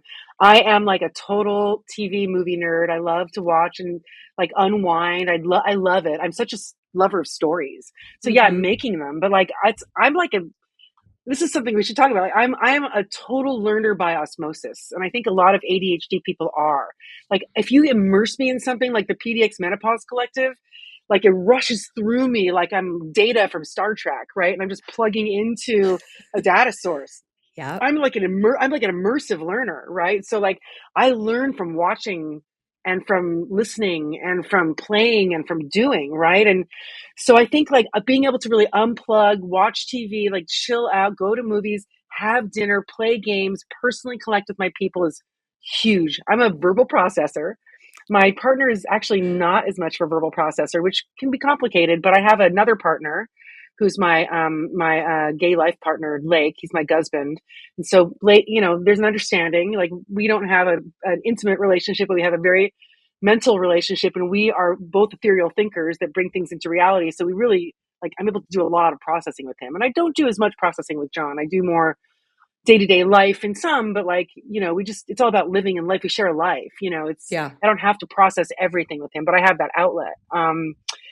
And then, I have to be honest, music is a big part of processing for me. It's not just a creative outlet. I feel like it is creative, but I'm really lucky in that now I've been playing for so long that it's like, I just know it's like muscle memory.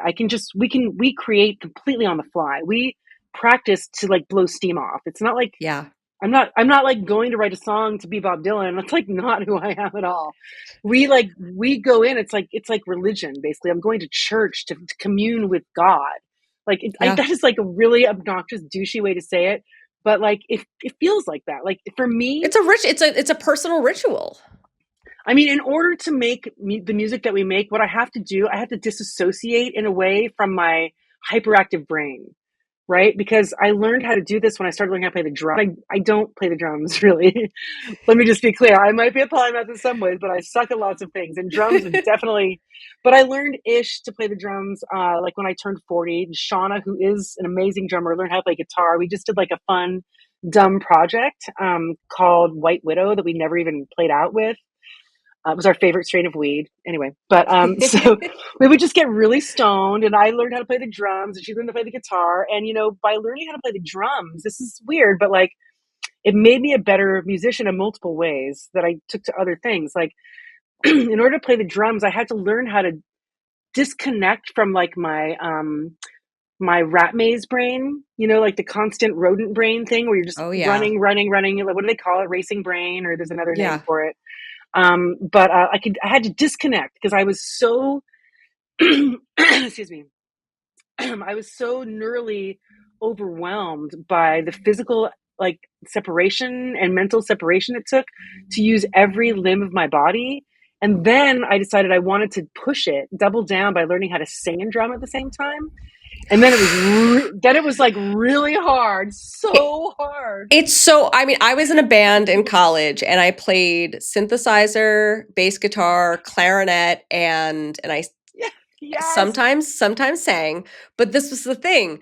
Like Oh my god. playing synthesizer and singing at the same time couldn't do it as much as I Ooh. practiced, could never do it. And like my poor lead singer, bless him, Oh when my playing god. live, he'd kind of like look at me when it was about that time and I give him a look like which one was going to come out. So it's like, is he going to have to sing my part or am I going to sing it and we're not going to have any synthesizer for that part? I couldn't, it never worked.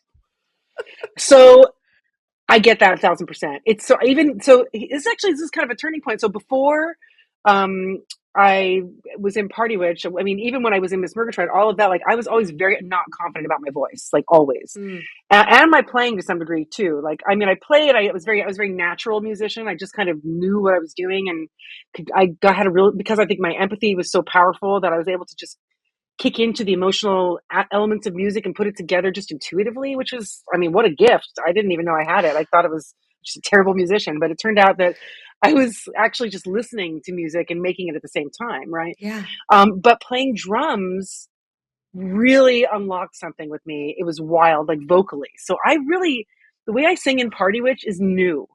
And that's part of why Lifers even like came about. It's brand new. Like I didn't sing like this before. I was way more held back, and playing the drums and singing, a new voice emerged. Where because I had to disassociate from like every bit of fear and panic that my brain goes into when playing music sometimes, like it wasn't about am I doing it right? It was like, can I even hold on to this train as it's moving? That's sort of Yeah. how it felt. And so I just started singing in tune. I didn't like write lyrics and sing. I would just sing along to whatever we were jamming with, right? Yeah. And then that became easier and easier. And the voice that it unlocked was a voice I never knew that I had. I mean, really, this is at 40 something. This is ridiculous. Yeah. And then Shauna got pregnant with her only child, Elliot. And I wound up forming another band called Moon Tiger with some folks. And then I became like the lead singer. Like, all of a sudden, they're like the co-lead singer, and I was singing, and I was like, "Can I be the singer in a band? That's weird. I never did this before." But the person I did the band with, they didn't know me as Miss Murgatroyd or the other person I was. They just thought like, "Oh, you want to be in a band? Sure, let's do it." And I was like, "Oh, I'm going to be in a band. Okay, sure." And so I was in this band, Moon Tiger, and it was eventually wound up being kind of a terrible experience. I guess a couple people were just not fun to work with, but it got me into this like it was just like a get yayas out kind of band, you know what I Yeah. mean? But then we like made an EP or two and we played shows, and suddenly I'm like in a 5-person band where I'm like singing without playing any instruments. And I was like, what the fuck is going on in my Yeah. 40s? The beginning, this is like before perimenopause really hit too. This is Sure. like this is incredible. I'm the singer, and so I have to own myself as a singer. But now I'm like so deep in it and so used to everything I've been playing. I bought a synth around that same time. It was like I love the accordion, but I'm sick of the accordion because it's so heavy. And Oh, I was like, this synth is so fun. I bought a little mini log, and I just was like, oh, this is great. So like every time we start jamming, a new song would pop out because I have such a hooky brain. yeah. And for me, I'm just like all about patterns. It's like the Rubik's Cube of music. So I'm like creating patterns, like, and then I'm able to sing along Yeah. because like on the fly. So I'll be like channeling in this like head zone of channeling as we're jamming. Shauna's like the most intuitive drummer, and we just played a like burn off steam. So we just started playing together like we were connected at the hip. And so Yeah. then as we lock into a pattern creatively, like the process of it is we like, I do a little keyboard riff or she's drumming and I do that over her thing. And then suddenly we're in like a sort of a loop. And then I'll like let that get comfortable, and then I'll sort of jump in with like something will happen in my brain. I'll be like, yeah, and I'll think of something that I want to pop in, and then I'll just like start singing it, and then I just go into autopilot where I then create brand new lyrics that came out of nowhere, and new melody lines that came out of nowhere, new parts of the song that came out of nowhere, and Shauna follows along the train, and we're all just on the fucking train. We record everything, Yeah. and then we just are like, whoa, okay, that was cool. What was that? And like it's like, dude, there's a song that we did. We practiced yesterday, and there's a couple songs like that came on our last EP. One is called Greta, which is about Greta Thunberg, and one is called Ruler. And we just did them all yesterday because we're playing a show in July, a single release for Party Witch. And Greta, I was like, holy fucking shit! The lyrics in Greta make more sense now than they ever did. Before, when I wrote this song, she had never done this thing on the boat going to Mm, Gaza, but the song is all about that, but written 5 years ago. wow. I was like, while I was singing the song, I was like, holy shit, because it had been a month since we practiced, and all of this has happened like in the last 6 weeks. Yeah. And I was like, oh my God, like, wait a minute, what? And Yeah. then Ruler is a song about, in a way, about me, about, owning my own power. And now that this stuff is happening with lifer stuff doing something, now that this stuff is happening with Menopunks, there's like a line about, like it's about she had to know that she had all the power, that she had to rip the roof off and boil their heads off. And it's like all about like coming into your own as a witch and as a channeler and as being able to like own your power and use it to make change and to like change the world around you and to shift things in a different way. Like I was doing it just theoretically, right? But then wait a minute, what is happening? Yeah. So like maybe that was a song to myself about owning the power that I've been so afraid to like let loose. Do you know what I mean? Yeah. And now that I'm in the era that I think all women know we are at our most powerful if we happen to have, you know, the things that can make us and help us without suffering, right? And to increase our power, then what happens, right? Like, So with music videos, I think a lot about or you're putting together like producing videos, directing them, editing them, but you're also partnering with musicians who mhm, have their own creative vision for what their band needs to be. absolutely. Can you talk to, that balance of being a director of music videos, but also, finding that compromise, that collaboration Mm, that happens between like they have their vibe and their vision. You have a vision for what it needs to be based on mhm. what the song is, based on what the band is. Like, what does that process look like? Another great question, Sarah. You're You validating know, me so much during this conversation, just like, no, I mean yay! a really good question. I mean, because it's a real thing that really like it's a thing, like it's a whole thing. Yeah, And I think I just am in a. I mean, a lot of people make music videos. Like, there's lots of different ways of going about it. I'm certainly not the only one. But my process, particularly, so I can speak to that. Um, I think because I've been doing photography for so long and like I really started doing band photography because I was promoting shows and bands had the worst photos. I mean, really, like it came from that and I was like, I can do better than that. I'm like a photo half major. It's at yeah, college, so I can use the darkroom. I'm just going to start doing them for the shows I'm putting on because this is just a mess. I can't use these. Like nobody will come to a show really if like you can't pique people's imaginations if you're not if there's nothing to like yeah, represent the artist that they're going to see. I mean, it seems simple, but like it was a mess. So I yeah, literally started it for that. And I think from the get go, I just got like how a band's branding really affects its like sort of popularity. Like you look at the Dead Kennedys, right? Like punk is such a clear way of understanding how punk connects to community, connects to fans, connects to passion, right? Like the punk aesthetic has not died. It has only influenced so much and continues to influence so much to this day because it's defiant, right? So for me, I feel like it's really truly a collaboration. Even, some bands will come to be like, I have no idea what I want to do. I mean, that happens half the time. They're like, oh, and I'll be like, well, let me think about this. I'm like a therapist, basically, Sarah, where I go in yeah, and I'm like, I'm an artist. I get the creative process. So I come in from that perspective. And I think other filmmakers, maybe who aren't musicians, still come from this perspective. But I come in and I'm like, well, okay, well, let me understand. I'm also a seller of records. I've worked in record stores. I ran a music distribution company. I've had to sell records to corporations and to record stores. I was the one on the phone with the record store in Atlanta, trying to get a crabby 50-year-old man, buy the new Flipper record. That was me.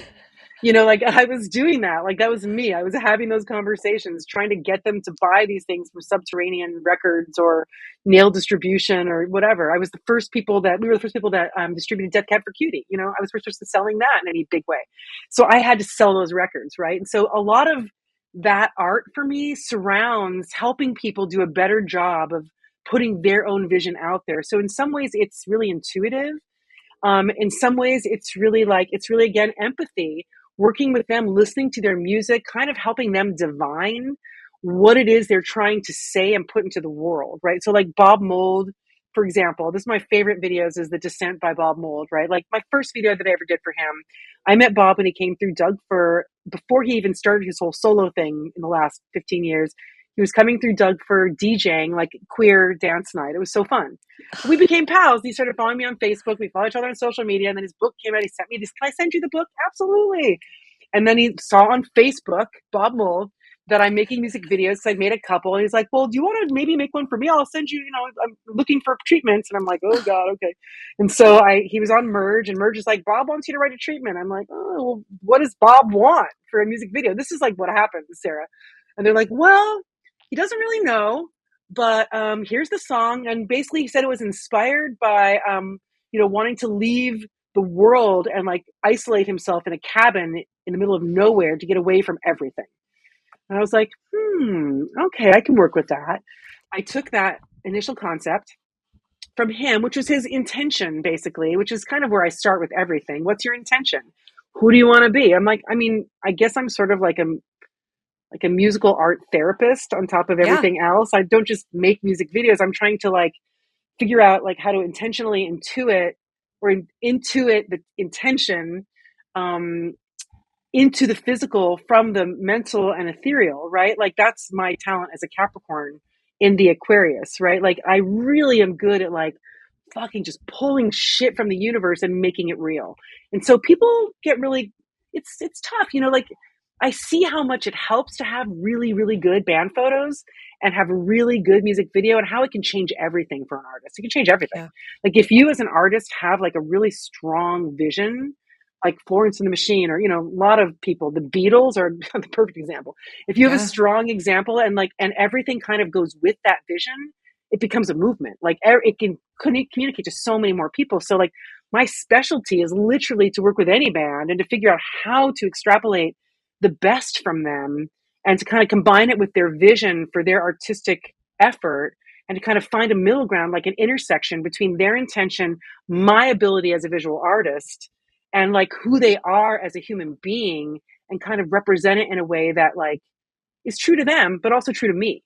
And so it's like a filter kind of, but Yeah. it's a collaboration where it's not, it's like I'm just like I'm it's super weird because I'm able to like take my aesthetic as a photographer and as a filmmaker, and like apply it into any idea I have for them and then bring it back into my body of work in a way that's specific to me as an artist yet fully represents them. It's really is the most witchiest thing that I do. It's really the witchiest thing that I do. I mean, Yeah. really, like that is, and this movie is just like that. I mean, this is basically a hyper-extended, explosive expose music video because there's going to be tons of music in it, where I get to see them play live. Maybe we'll all do a concert together that will be filmed. I mean, there's a lot of things that will involve in this, right? Yeah. So, like, it's that sort of witchy, intuitive intersection, and just like listening to people and really listening to their art and their music, and then listening to what the label and the commercial elements want. Like, what do they need to sell this? Like, what's going to make a difference? And what does that matter? Does that not matter? Is it just about the artist's intention? I mean, I was sued over making a music video once that almost made me stop making music videos entirely. In fact, it's why I really slowed down. And it Tell was me like about that. kind of like the most depressing experience of my life as an artist. I got sued. It was terrible. This gal contacted me to make a music video. I was really excited. I love the song, and I came up with this idea like, oh, let's do something. It's like you are the siren of the sea trying to call in energy and people. And I was like, wouldn't it be cool if we could like film it? Like the song was about like the sort of siren's call kind of thing with, it's about romance, trying to call somebody to them. Right. And I was like, okay, well, great. But like, let's make it broader. What if you're like a magical siren and you can do this thing? I was like, let's see if can we rent a lighthouse on the Oregon coast? Does that happen? Yes. So we rented a fucking lighthouse on the Oregon coast. I brought like my favorite cinematographer, my producer who just recently produced an Oscar short, like not winning, but Oscar nominated short called Death My Number, Janique Robillard. Shout out to Janique. I brought like my favorite people out there.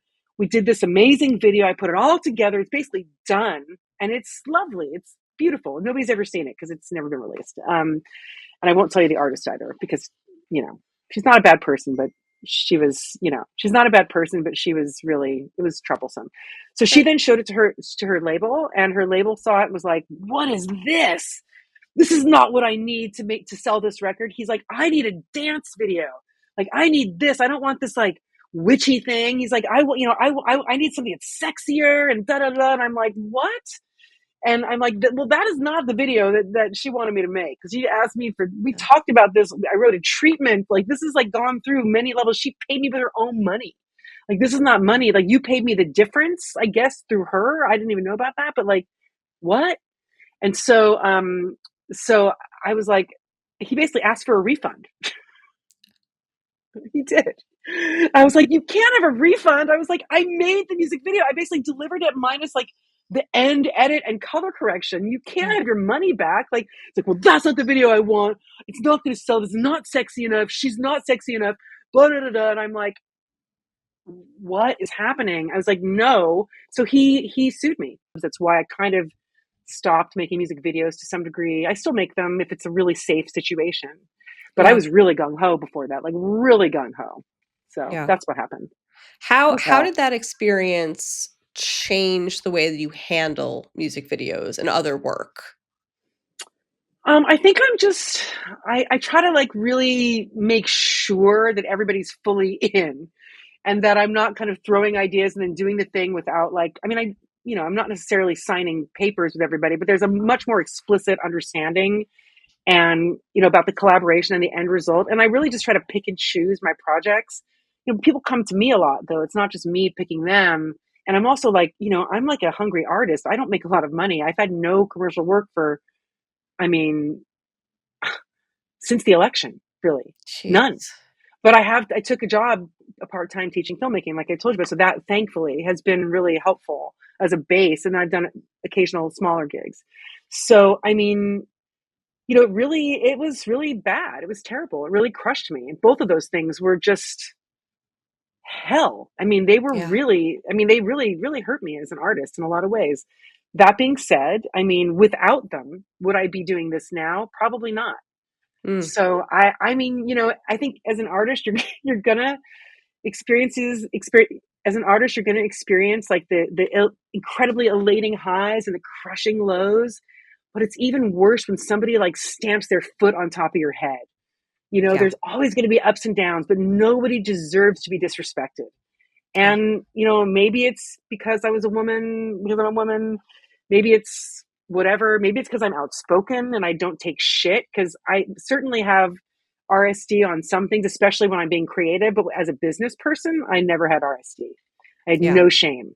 So I actually was able to separate those things. I could be like, I'm going to sell you records because I believe in this art. So I never had to Right. suffer from it then.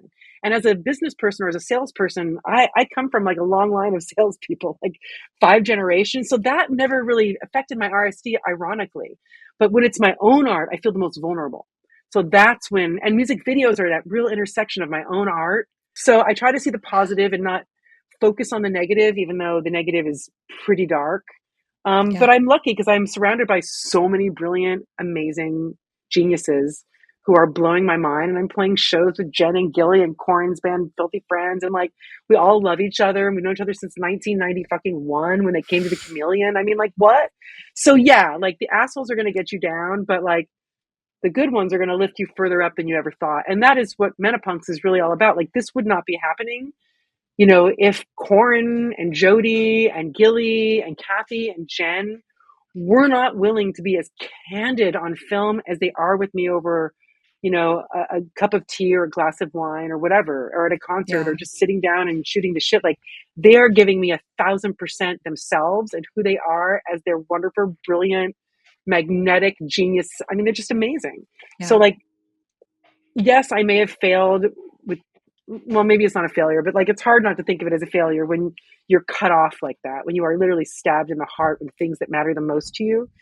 But it's pretty easy to let go of that and to not hold a grudge, at least on the surface, when you're surrounded by so much goodness that like you just get to enjoy the goodness that you put into it. You know what I mean? Like you're Yeah. surrounded by so much talent and energy and positive energy that the positive, or you're surrounded by so much history that what you put into the process is you get to now reap the benefits. That's a part of my life that I didn't expect I'd be doing. You know what I mean? Like, Yeah. I didn't think that I would actually enjoy playing shows and like like this is all new. Like, I wasn't that good at this. I mean, it's I blame the drums in midlife, like that. Yeah. It's I got better because I started learning and playing all the time, and just muscle memory with music is a real thing. Once you learn, and I have a really good ear, so like once you're able to kind of get into the zone with music, it just gets easier. And Yeah. so I'm learning one of the greatest things about this film. I'm not just talking about menopause. I'm talking to all these artists about the creative process. What do they do? Because I don't know about you, but like you're clearly interested. Well, I do know about you because you have this podcast, but you're clearly interested in like the creative process. Well, so am I. Like, I want to know if what I do is what everybody does, or is everybody different? I always thought songwriting was so hard because I'm like, I can't sit down and write a song. I'm not an earnest songwriter. Like, I don't know how to do that, but I do know how to like let go and let music flow through me. And a lot of Yeah. times that's how people do it. Some people do it like that. Other people do it in the more considered way. And then other people come in with that chaos factor and build it out. I mean, it's different for everybody. So, I mean, I don't know, man. It's just, my life has been really crazy, but I'm just like to have all of that and to have had so many highs and even politically be in a better place the last 4 years to feel like be able to breathe, but then to be brought back into this in so many worse ways than ever before politically. Like, you know, it just has to change, and to have suffered the failures and the painful rejections that I have with RSD, like imagine building what I've built and then getting it all ripped away over and over and over again.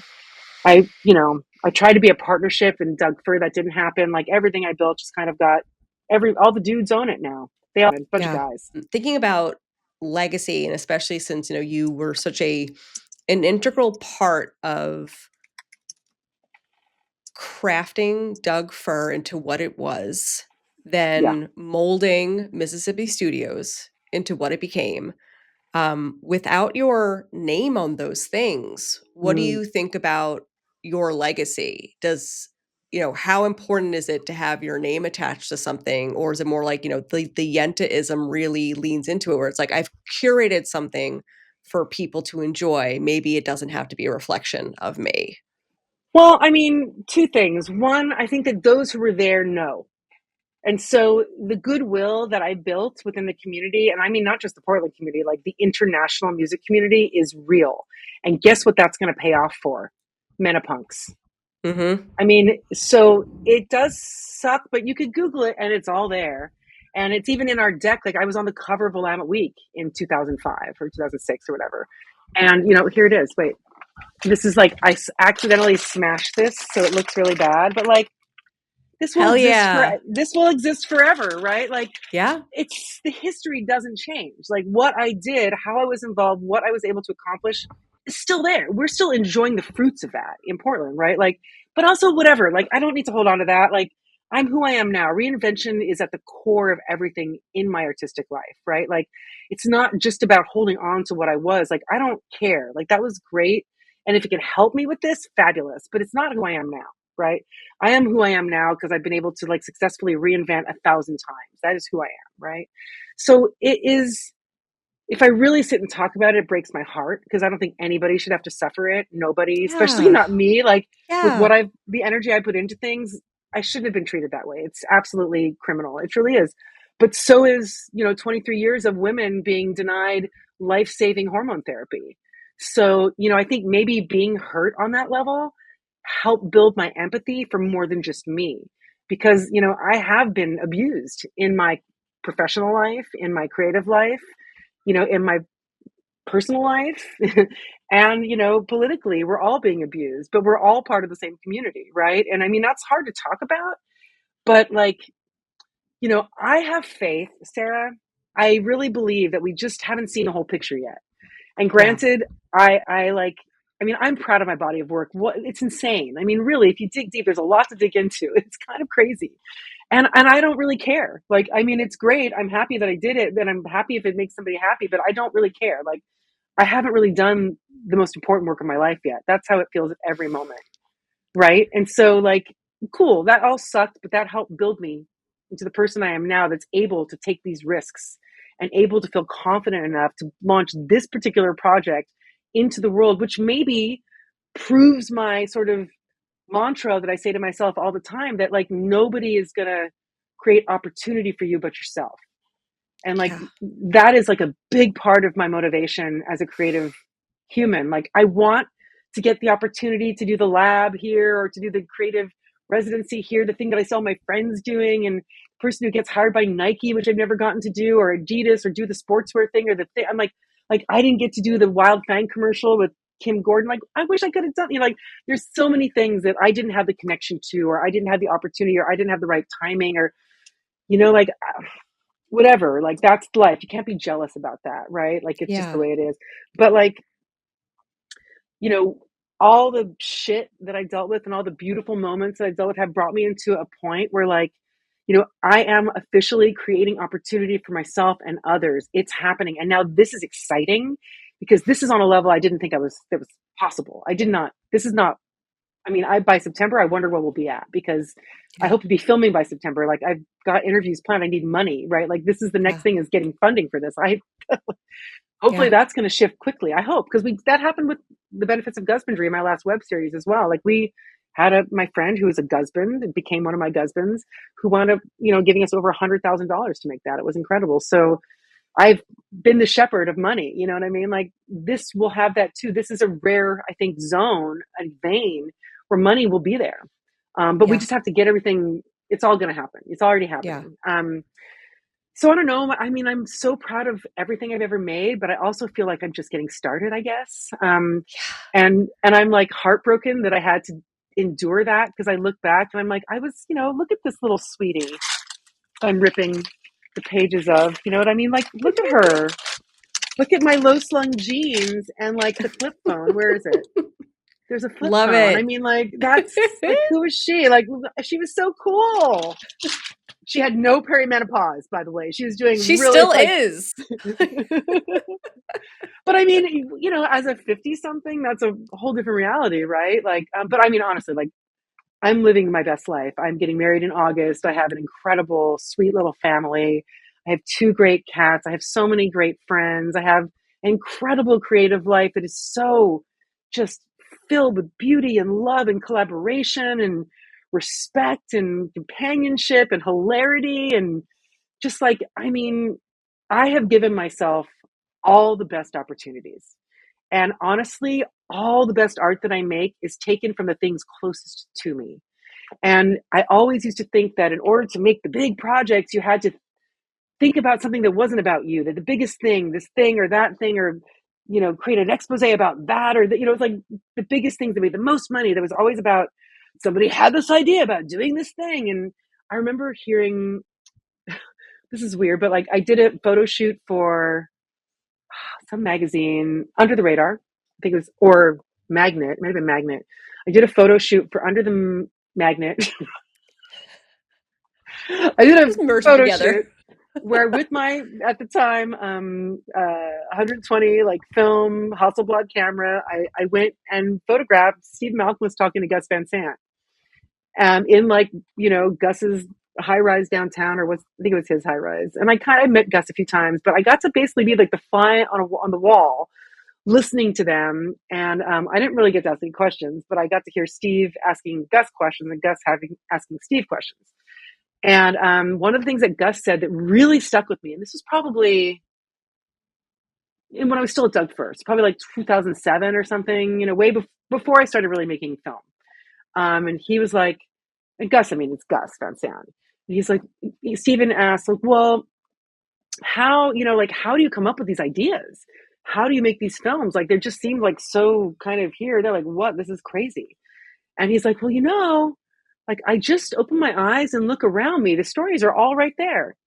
That I don't have to look anywhere. They're literally in front of my face. And I was like, maybe it's not so out of reach. Maybe what I want to talk about and tell stories about, maybe it's literally what my life is like. And the truth is, like, and I took a class from this gal named Diane who does a thing called the Rebel Heart filmmaking workshop. And right before I made The Benefits of Husbandry, and she really hammered it into my head. She was like, don't make a film about something that you don't know about. Unless Yeah. you're going to really get into it, like you need to be the expert on anything that you do as an artist or you're going to talk about. So, think about what you know about, and then that should lead you to what you can make art about. Because if you are going to try to Yes. be the mouthpiece for something that isn't you, then you are making a mistake, and it's never going to be as good as the person who knows through and through, they live what they're talking about. That will be a better movie. And I was Yeah. like, oh, Yeah. and I was like, oh, right. Suddenly it all makes sense.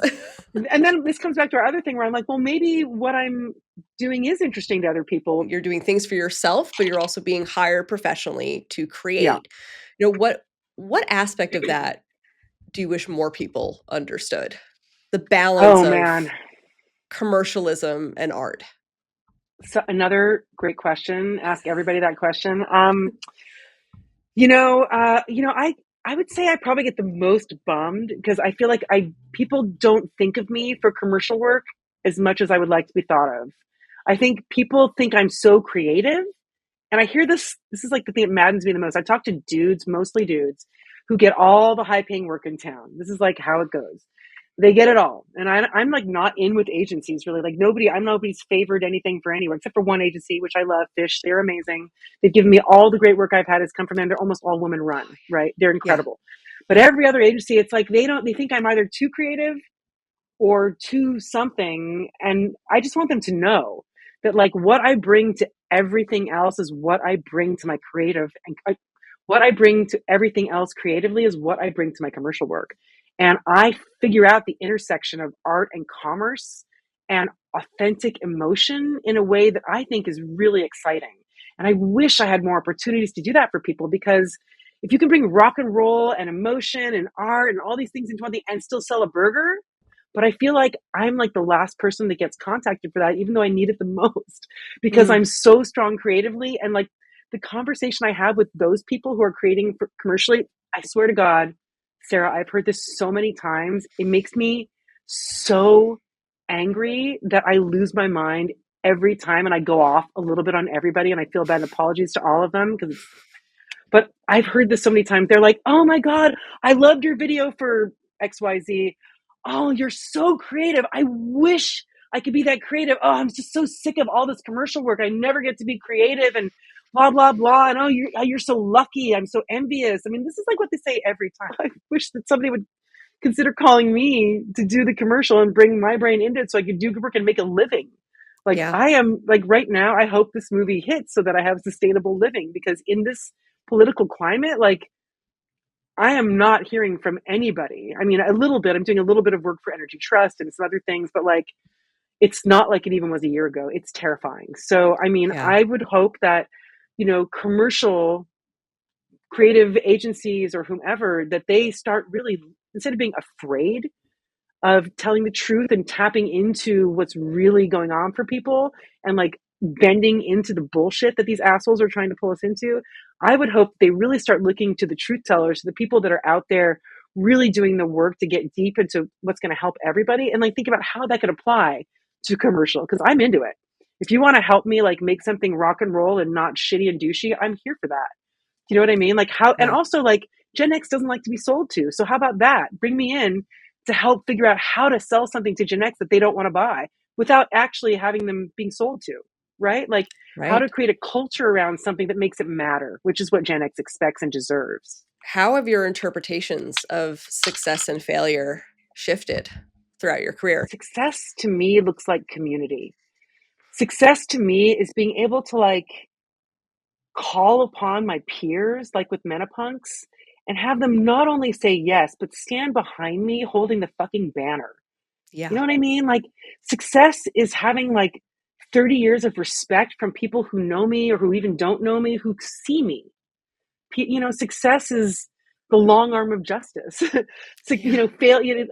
focusing on the failure, which is quadrupled by RSD, that was like, it was crushing. I mean, I basically had like a nervous breakdown. I've had multiple nervous breakdowns in my life, creatively and otherwise. And like, I had to take time off from everything and recalibrate over and over. And it's really quite sad, all of that Yeah. stuff. But, and it breaks my heart because I just don't think I deserve that at all. But at the same time, like, I've been supported by people who've lifted me up to where I am now. So, I mean, there's no better success than that. That was my conversation with Alicia J. Rose. What stayed with me most was her journey about vulnerability. She talked about rejection sensitivity dysphoria, how she used to work 150% on everything, trying to make her work bulletproof to avoid rejection. That hypervigilance, that perfectionism, it was all armor. But over time, something shifted. She realized the empathy wasn't a weakness to hide. The sensitivity wasn't something to disguise. Those were actually her superpowers. Her ability to connect with people, to feel deeply, to understand what others are going through. That's what makes her work so powerful. I really love how Alicia describes herself as a yenta. That's bringing people together, whether it's curating shows at venues, casting her documentary, putting together bands, creating community. It's all about connection. It's not about ego, not about being the star. It's about elevating other people's work and creating spaces where that magic can happen. But what really gets me about Alicia's evolution is she went from desperately seeking validation, trying to prove herself, working herself to exhaustion, to serving something bigger, creating platforms for voices that haven't been heard. And the Menopunks documentary is the perfect example. That shift from seeking to serving, that's where the most powerful creative work happens. Alicia's story reminds us that the things that we're most afraid to show, the vulnerability we're trying to hide, the sensitivity we think makes us weak, those are often our greatest creative assets. When we stop trying to be bulletproof, when we allow ourselves to be human, that's when we create work that actually connects. That's when we build real community, and that's when things start to change. To learn more about Alicia's work, her documentary Menopunks, her band Party Witch, and way more, check the show notes for links. I'm Sarah Mulligan Williams. I run Word of Mouth, a creative studio where I partner with mission-driven organizations on branding, design, and content strategy. You can find out more at wordofmouthcreative.co. Thank you so much for listening to Creatives Processing. You can connect with us on Instagram at Creatives Processing, or you can email creativesprocessing@wordofmouthcreative.co. Thanks again for listening. Till next time, stay human, stay curious. Bye.